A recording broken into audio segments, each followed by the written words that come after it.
दक्षिण पूर्वी जिले में वाणिज्य उत्सव के अंतर्गत एक्सपोर्टर्स कॉन्क्लेव का आयोजन अमर कॉलोनी लाजपत नगर में किया गया है और इस कार्यक्रम में दक्षिण दिल्ली के सांसद रमेश बिधूरी, जिला अधिकारी विश्वेंद्र सहित अन्य विभागों के अधिकारी सहित जिले के कई एक्सपोर्टर्स शामिल हुए। वहीं जिले के एक्सपोर्टर्स के द्वारा अपने प्रोडक्ट की प्रदर्शनी भी इस दौरान लगाई गई।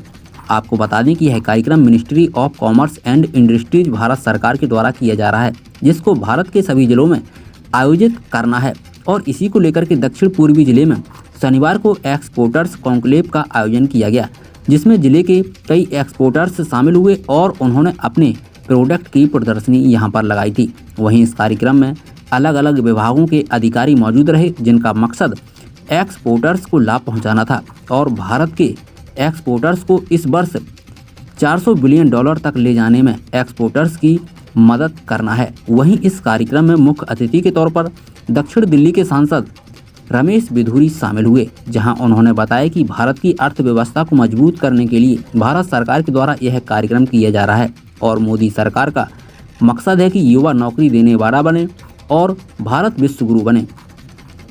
वहीं जिलाधिकारी विश्वेंद्र ने बताया कि वाणिज्य उत्सव के अंतर्गत आज एक्सपोर्टर्स कॉन्क्लेव का आयोजन दक्षिण पूर्वी जिले के द्वारा लाजपत नगर में किया गया है, जहां सभी स्टेक होल्डर को एक प्लेटफॉर्म पर लाया गया ताकि जो सरकार की स्कीम है उसका लाभ लोगों तक पहुंचाया जा सके और उनको इसके लिए जागरूक किया गया है। वहीं कार्यक्रम में ECGC के अधिकारी भी मौजूद रहे, जहां बताया गया कि ECGC किस तरीके से एक्सपोर्टर्स को एक्सपोर्ट के दौरान सहयोग कर सकता है और उनकी क्या क्या योजनाएं हैं, इसके बारे में विस्तार से बताया गया।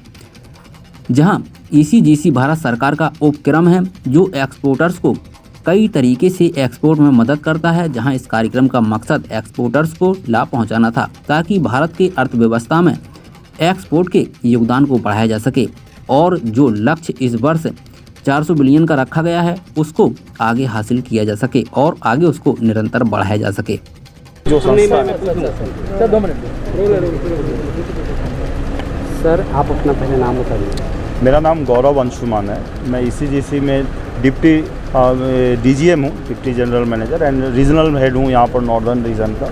इस नॉर्दर्न रीजन से हम पूरे नॉर्थ में जितने भी स्टेट्स हैं, श्रीनगर, जम्मू, हिमाचल, पंजाब, हरियाणा, उत्तर प्रदेश, दिल्ली, राजस्थान, इसमें हम कवर करते हैं। सर, एक वाणिज्य सप्ताह मनाया जा रहा है, पूरे देश में डिस्ट्रिक्ट स्तर पर कार्यक्रम आयोजित किए जा रहे हैं, जिसमें ECGC की अहम भूमिका है। किस तरीके से देखते हैं और इससे ट्रेड को कितना लाभ भारत में इकोनॉमी में मिलेगा? ECGC की जो संस्था है, इसकी जो परिकल्पना की गई थी वो एक्सपोर्ट क्रेडिट एजेंसी के तौर पर की गई थी। एक्सपोर्ट क्रेडिट एजेंसी का काम होता है कि गवर्नमेंट के कदम में कदम मिला के चलना।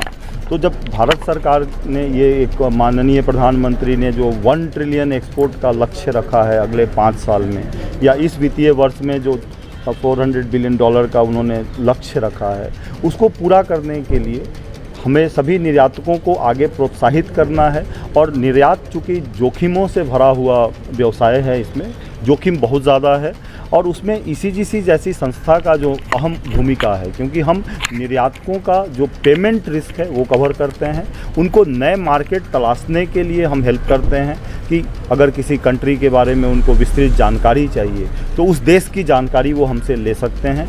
वो अपने नए खरीदार के बारे में हमसे पता कर सकते हैं। तो एक बार क्रेडिबिलिटी की पता हो जाने से निर्यातकों को एक्सपोर्ट करने में सहायता मिलती है और जब तक हम यहाँ से ज़्यादा एक्सपोर्ट नहीं करेंगे तब तक ये लक्ष्य पूरा करने में दिक्कत आएगी। तो इसलिए ECGC का रोल इसमें बहुत ही इम्पोर्टेंट है, महत्वपूर्ण भूमिका है और हम लोग साथ हैं सरकार के। सर, जो टारगेट अचीव प्रधानमंत्री का है कि जो एक्सपोर्ट है उसको $400 बिलियन तक पहुँचाना, तो क्या लगता है अभी तक कितने तक पहुँचे हैं आप लोग और आने वाले जो फाइनेंशियल के जो महीने बचे हैं उसमें क्या पूरा अचीव कर लिया जाएगा? लगभग $175 बिलियन हम लोग पहुंच चुके हैं और बचे हुए समय में जो बाकी अमाउंट है वो निश्चित रूप से पूरा होगा, क्योंकि मुख्य रूप से जो निर्यात बढ़ता है वो लास्ट क्वार्टर में ज़्यादा होता है। तो अभी हमारा लास्ट क्वार्टर बाकी है, कोरोना से धीरे धीरे अब खुल रही है सब कुछ, तो इसमें तो निश्चित लगता है कि हम अपने लक्ष्य से ऊपर जाएंगे। जिलों में आप लोग जा करके किस तरीके से जो एक्सपोर्टर हैं उनको किस तरीके से फैसिलिटेट कर रहे हैं और क्या जानकारी दे रहे हैं और अपने तरफ से आप संदेश क्या देंगे जो एक्सपोर्टर्स हैं?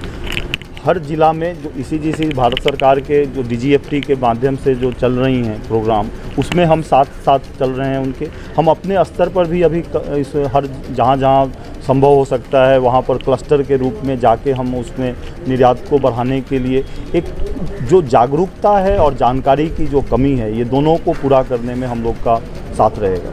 सर दिल्ली NCR जो है वो हब है एक तरीके से इंडस्ट्रीज़ का, दिल्ली में भी कई जगह है, तो यहाँ पे खास आपका रोल बन जाता है। तो किस तरीके से जो जैसे ओखला इंडस्ट्रियल एरिया है इधर और भी कई इंडस्ट्री हैं, तो वहाँ पे किस तरीके से आप क्या कोई कैंप लगा रहे हैं ताकि जो एक्सपोर्टर हैं उनको जागरूक किया जाए? हमारी दिल्ली में अगर बात करें तो दिल्ली में हमारी 2 शाखाएं हैं। एक वेस्ट दिल्ली में है, दूसरा एक लोधी रोड के पास हमारी बड़ी शाखा है, और जो NCR की बात कर लें तो फरीदाबाद में है, आप गुड़गांव में है, नोएडा में है। तो इन सभी शाखाओं के माध्यम से हम जुड़े हुए हैं और निर्यातकों को मैं रीजनल ऑफिस में बैठा हुआ हूँ, तो यहाँ से भी हम उनको कोई भी जानकारी चाहिए, हर जानकारी को देने के लिए तैयार हैं। और किसी भी संगोष्ठी में हम जाने के लिए भी तैयार हूँ। हमें ये पता चले कि यहाँ पर हमें जाना है तो हम जाएंगे। हम खुद से भी करने में प्रयासरत हैं, और आने वाले समय आज के दिन में ही अगर देखें तो दो जगह और हमारे अलग अलग अधिकारी शामिल हो रहे हैं, और अक्रॉस इंडिया अगर हम बात करें तो हर जगह ये प्रोग्राम चल रहा है।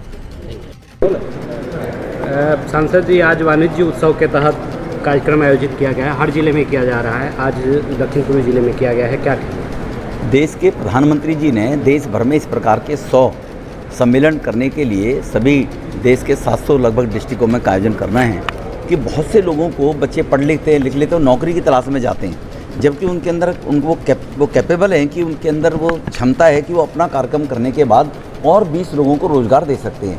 इस सम्मेलन के माध्यम से, मेले के माध्यम से ऑनरेबल हमारे जो DM साहब हैं उनके सहयोग से, सभी SDM के सहयोग से जो है कि इंडस्ट्रिस्ट हैं उनको तो ज्ञान प्राप्त है पहले से ही, लेकिन वो और लोगों को ज्ञान दे दें। और इसी प्रकार की हमारी जो और संस्थाएं हैं भारत सरकार के उपक्रम के रूप से लंबे समय से मार्गदर्शन कर रही हैं कि अगर लोन लेना हो तो इसकी श्योरिटी भी भारत सरकार की है, ECGC के द्वारा ले सकते हैं वो, और किस प्रकार से प्रोडक्शन एक्सपोर्ट कर सकते हैं, बढ़ा सकते हैं, ये ज्ञान लोगों को हो। लीड बैंक के भी हमारे पास प्रतिनिधि हैं, वो भी आए हुए हैं, उन्होंने भी ये जानकारी दी है कि बैंक से भी कोई लोन लेने की दिक्कत है, अगर अपना MSME के माध्यम से व्यापार करें तो वो कर सकते हैं, क्योंकि वो नौकरी मांगने वाले देशवासी ना बने, नौकरी देने वाले बने, ये प्रधानमंत्री जी चाहते हैं। और भारत आत्मनिर्भर बनते हुए देश की आज़ादी के 75 वर्ष के अमृत महोत्सव के उपलक्ष्य में 1 वर्ष तक इस प्रकार के कार्यक्रम चलेंगे, देश के हर व्यक्ति को जो रोजगार मिले और वो आत्मनिर्भर बने और भारत विश्वगुरु बने। सर, आज आपके ज़िले में जो वाणिज्य उत्सव है उसके अंतर्गत कार्यक्रम का आयोजन किया गया है, क्या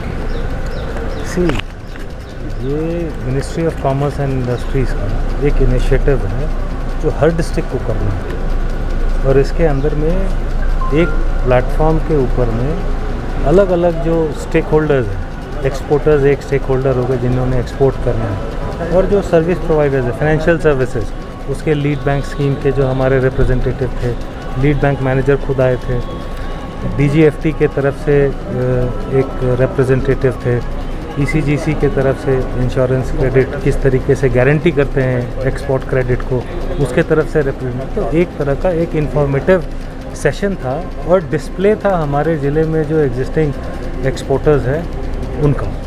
सो द आइडिया वाज कि हम किस तरीके से मैक्सिमम अवेयरनेस फैलाएं, both on the count of onlookers as well as the exporters, और गवर्नमेंट के जो एग्जिस्टिंग स्कीम्स हैं उसका मैक्सिमम बेनिफिट कैसे मिले। तो पहला प्रयास था, सफल प्रयास था, अच्छा रिस्पॉन्स आया, सांसद महोदय का पार्टिसिपेशन भी बहुत अच्छा था।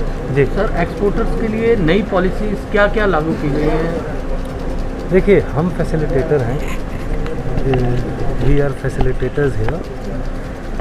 जितने भी अलग अलग सेगमेंटाइज्ड सेक्शंस में सरकार की पॉलिसीज़ है उसको हम एक रूप के अंदर एक जगह ले आते हैं, और अपने डिस्ट्रिक्ट में जितने भी एक्सपोर्टर्स हैं उनको हम उन स्कीम्स के बारे में जानकारी दें। फाइनेंस को लेके कहें तो सर कि कितनी जल्दी उनको लाभ मिल पाएगा फाइनेंस?